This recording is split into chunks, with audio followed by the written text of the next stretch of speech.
சிலுவையில் பேசின 6ஆம் வார்த்தை நாம் தியானிப்போமாக. யோவான் சுவிசேஷம் 19:230 வாசிக்கலாம். முடிந்தது என்று சொல்லி தலையை சாய்த்து ஆவியை ஒப்பு கொடுத்தார். தேவவசனம் ஸ்தோத்திரம். முடிந்தது என்று சொல்லி இயேசு அங்கே சிலுவையிலே 6ஆம் வார்த்தையாக திருவள்ளுவர். என்ன முடிந்ததுன்னு நினைக்கிறீங்க? தொடர்ந்து வந்து போனது முடிஞ்சு போச்சு அவ்வளோதான் அப்படின்னு நல்லா கேட்டுக்கோங்க. இந்த வார்த்தை ஃபெயிலியர் வார்த்தை இல்லை, தளர்ந்த வார்த்தை இல்லை, இது ஒரு வெற்றி வார்த்தையா. இது ஒரு சக்ஸஸ்ஃபுல் வார்த்தையா. சில பேர் சொல்லுவாங்க ஆஸ்பத்திரியில் அதுதான் முடிஞ்சு போச்சு, எப்படி செய்கிறார் என்ன அது அவ்வளோதான் முடிஞ்சு போச்சு. அந்த வார்த்தை இல்லை, அவ்வளோதான் முடிஞ்சு போச்சுங்க அப்படி இல்லை. அது வந்து தோல்வி வார்த்தை. இங்கே முடிந்தது அப்படிங்கிற ஒரு ராஜரிகம் வார்த்தை. ஹல்லேலூயா. வெற்றி வார்த்தை, ஒரு சக்ஸஸ்ஃபுல் வார்த்தையா. என்ன அப்படின்னா நாம் ரட்சிக்கப்படும்படியாக இயேசு எல்லாம் செய்து முடிந்தது என்றார். ஹல்லேலூயா. நாம் ரட்சிக்கப்படும்படியாக எல்லாம் செய்து முடிந்தது என்று சொன்னார். சாத்தான் பிடியில் இருந்தோம். கொலோசியரை பார்க்கும்போது அந்த காலத்தில் நம்ம இருந்தோம், அவன் அடிமைத்தனமாக இருந்தோம், யாராலும் ஆனார்கள். அங்கே இருந்து இங்க பரலோக ராஜ்யத்துக்கு வர்றதுக்காக கர்த்தர் எல்லாம் செய்து முடித்தார் காட்டினார். ஹல்லேலூயா. கொலோசியர் 1:9 வாசித்து பாருங்க. நாம் எங்க இருந்தோம், எப்ப எங்க வந்திருக்கிறோம். அந்த அந்த காரியம் இயேசு சிலுவையிலே முடிந்தது சுத்தமாக அவர் finish பண்ணனாலே all has been done for salvation for our people என்று அந்த தேவன் ஸ்பிரிச்சுவல் வார்த்தைகள் அர்த்தமாக விளங்கினார். அதனால நாம் எங்க இருக்கிறோம், இயேசு நம்ம ரட்சிப்புக்காக எல்லாம் செய்து முடிச்சதுனால தான் நம்ம எங்கே இருக்கிறோம், அந்தகாரம் ஒழிந்தவங்க இப்போ எங்கே இருக்கிறோம், குமார ராஜ்யத்துக்கு உட்படப்பட்டிருக்கிறோம். ஆமென். ஹல்லேலூயா. வாசிங்க 1:11 வாசிங்க. சந்தோஷத்தோட கூடிய எல்லா பொறுமைக்கும் அதுக்கு அடுத்தது ஒளியிலுள்ள பரிசுத்தவான்களுடைய சுதந்திரத்தில் பங்கெடுக்கிறோம். நம்மை தகுதியுள்ளவர்களாய் இருக்கிறவரும் இருளின் அதிகாரத்திலிருந்து நம்மை விடுதலையாக்கி நமது அன்பின் குமாரனுடைய ராஜ்யத்துக்கு இருளின் அதிகாரத்திலிருந்தோம் அங்கேருந்து விடுதலாக்கி நம்ம அன்பின் ராஜ்யத்துக்கு உட்படுத்துறவராகிய பிதாவை செய்வோம், ஸ்தோத்திரிப்போம். அது பிற்பாடு பாருங்க, அவர் இயேசுவினால் உண்டானது வாசிங்க. அவர் இரத்தத்தினாலே பாவமன்னிப்பு மீட்பு நமக்கு உண்டாயிடுச்சு. ஹல்லேலூயா. அந்த இரத்தம் எங்க வரைக்கும் வந்துச்சு, சிலுவையிலே கடைசி வரை சித்தப்பட்டுள்ள பாவமன்னிப்பு மீட்பு நமக்கு உண்டாச்சு. அப்ப பாருங்க, இருள் அதிகாரத்தில் உள்ள ஆட்களை தமிழ் ராஜ்யத்துக்கு உட்படுத்துவதற்குடியாக இயேசு எல்லாம் என்ன செய்தார், செய்து முடித்தார். அது குறிப்பாக 2 காரியத்தை வேகமாக பார்க்கலாம். நேற்று கூட தியானம் பண்ணோம். என்ன அப்படின்னா, ஒரு ஜனங்களை நீதிமானாக்குறதுக்கும் நீதிக்கு உட்படுறதுக்காக தனி சரீரத்தை ஒப்பு கொடுத்ததாக சொல்லி நேற்று தியானித்தோம். அந்த ஜனங்களை நித்தியவாசியாக பரலோகவாசியாக மாற்றுறதுக்காக, பரலோக பிரவேசிக்கிறதுக்காக தம் ரத்தத்தை சிந்தினா சொல்லி பார்க்கிறோம். அப்போ ஒரு ஆத்மாவை அடிமைத்தனத்திலிருந்து வெளியே எடுத்து, சாத்தானுடைய கெட்டிலிருந்து வெளியே எடுத்து, குறிப்பாக இருள் அதிகாரத்திலிருந்து வெளியே எடுத்து, அவங்களுக்காய் இயேசு தம் பசு சரீரத்தை அடிப்படை நொறுக்கப்பட்ட சின்னாப்பனாக ஒப்பு கொடுத்து அந்த மனிதனை நீதிமான ஆக்கி, அவருக்காக இயேசு ரத்த சிந்தி அந்த மனிதனை மகா பிரசாதவழியாக தம்முடனே பரலோகத்திலே நுழைய நித்திய மீட்பை அவர்களுக்கு கொடுக்கத்தக்கதாக எல்லா காரியம் செய்து முடிந்தது என்று சொல்லி சிலுவை சொன்னார். ஆமென். ஹல்லேலூயா. ஒரே வரி முடிச்சுட்டால இதில் என்ன தெரியுமா, அடிமைத்திருக்கிற ஜனங்களை பரலோகவாசியை மாற்றுறதுக்கு இயேசு சிலுவையில் செய்தார், எல்லாமே செய்து முடித்தார். அதுக்கு என்ன செய்தார், தம் சரீரத்தை நாம் நீதிமானாக்கும்படியாக ஒப்பு கொடுத்தார். வாசிக்கலாம். நேற்று வாசித்தா 1 பேதுரு 2:24, ஏசாயா 53:11 வேகமாக வாசிங்க.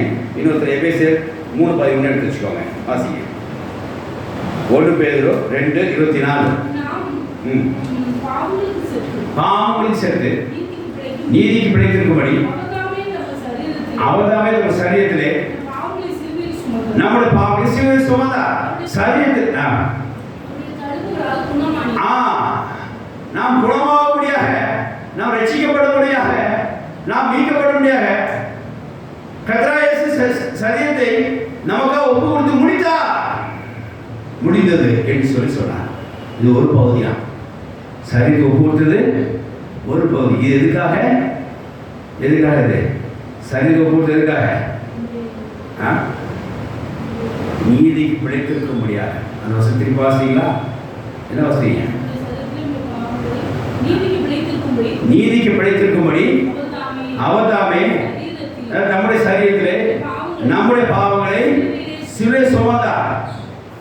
அப்போ ஒரு மனுஷனை நீதிக்காக பிழைத்திருக்க முடியாத அனுமதித்த மனுஷனை, பாவப்படிந்த ஒரு மனுஷனை, சாத்தாப்படிந்த ஒரு மனுஷனை, இருபதாயிரம் ஒரு மனுஷனை நீதிக்கு பிழைத்திருக்கத்தக்கதாய் தம் சரீரத்திலே நம்முடைய பாவங்களை வாங்கி அவர் எல்லாம் சரீரத்தை பரிசுத்தத்திற்காக தம்மை ஒப்பு கொடுத்தார்.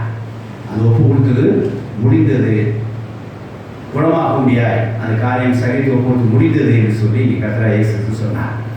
அவன் முதல் காரியம் என்ன அப்படின்னா, நாம் நீதிமான ஆக, அதே ஏசாயா 53:11 வாசிங்க.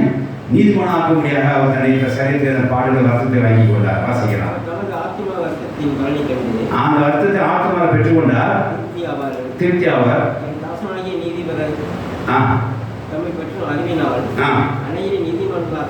அநேக நீதிமானாக்குவார். அவர் நமக்காக நம்முடைய அக்கிரமத்துக்காக நொறுக்கப்பட்டார், நம்ம வீரத்தவர் காயப்பட்டார். இதுக்காக கர்த்தர் என்ன செய்ய போறார்? அவருக்கு அநேகரை நீதிமானாக்க போறார். ஹல்லேலூயா. அப்ப என்ன அர்த்தம் பாருங்க, நீதிமான ஆக்கப்படும்படியாக, நீதிக்கு பிழைத்திருக்க முடியாக இயேசு கிறிஸ்து தம் சரீரத்தை சின்னாபனாக்கும்படியாக, பாடுபடும்படியாக ஒப்பு கொடுத்தார். அது அங்க முடிந்தது என்று சொல்லி இயேசு கிறிஸ்து சொன்னார். ஹல்லேலூயா. ரட்சிப்புக்கு ஏதுவாக நாம் நீதிமான ஆக்கத்தக்கதால் இயேசு கிறிஸ்து சரீரத்தை செய்தார், ஒப்பு கொடுத்தார். இதை நினைவு கொள்ளும்படியாக இந்த அப்பத்தை பெற்றுக்கொண்டு சொல்லி திருவிழா ரகசியத்தை பார்த்தோம். தேவசம் சோத்திரம் திருவிழா எடுக்கும்போது என்ன செய்யணும்? ஆண்டவரே, நான் நீதிமாக்க சரீரத்தை பூர்த்தி எடுத்து அப்பத்தை வாங்கிக்கணும். ரெண்டாவது பாயிண்ட், இயேசு கிறிஸ்து மகாபரிசுத்தத்தில் மட்டும் நீ பிரவேசி மட்டும் இல்லாமல் பரலோகத்திலே நீ பிரவேசிக்கத்தக்கதாய் ஒரு ஒரிஜினல் இமேஜாக ஒரு 12 பரிசுத்தமாக நீ பரலோகத்தை பிரவேசிக்க முடியாது. நம்ம புது உடன்படிக்கை ரத்தத்தை அங்கே சிந்தினார். வாசிக்கலாம். எபேசியர் 2:3-13. எபேசியர் 3:13.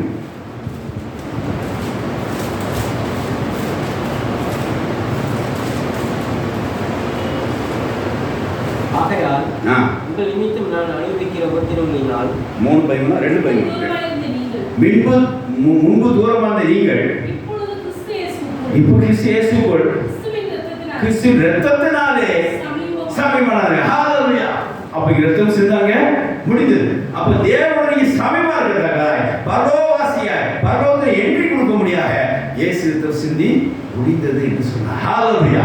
அப்ப பாருங்க, என்ன தெரிந்து பாருங்க, ரட்சிப்புக்கு அவர் 2 காரியம் செய்திருக்கிறார். ஒன்று, தமிழ் பரிசுத்த சரீரத்தை நமக்காக நாம் நீதிமானாக்க முடியாது, நீதி படைத்து முடியாது செய்திருக்காக ஒப்பு கொடுத்திருக்கிறார். அதை செய்து முடிந்ததுன்னு சொல்றார். ரெண்டாவது பகுதி என்ன அப்படின்னா, நீ பரலோகத்தில் பிரவேசிக்கின்ற இயேசுவோட தேவனுடைய சமீபமா இருக்கத்தக்கதாய் தம் சுதந்திரத்தை புது உடன்படிக்கை ரத்தமாக அவர் அங்கே சிந்தி அதை என்ன செய்கிறார்? முடிந்தது என்று சொல்லி, ரட்சிப்பு காரியம் முடிந்தது என்று சொல்லி கர்த்தர் சொல்கிறார்.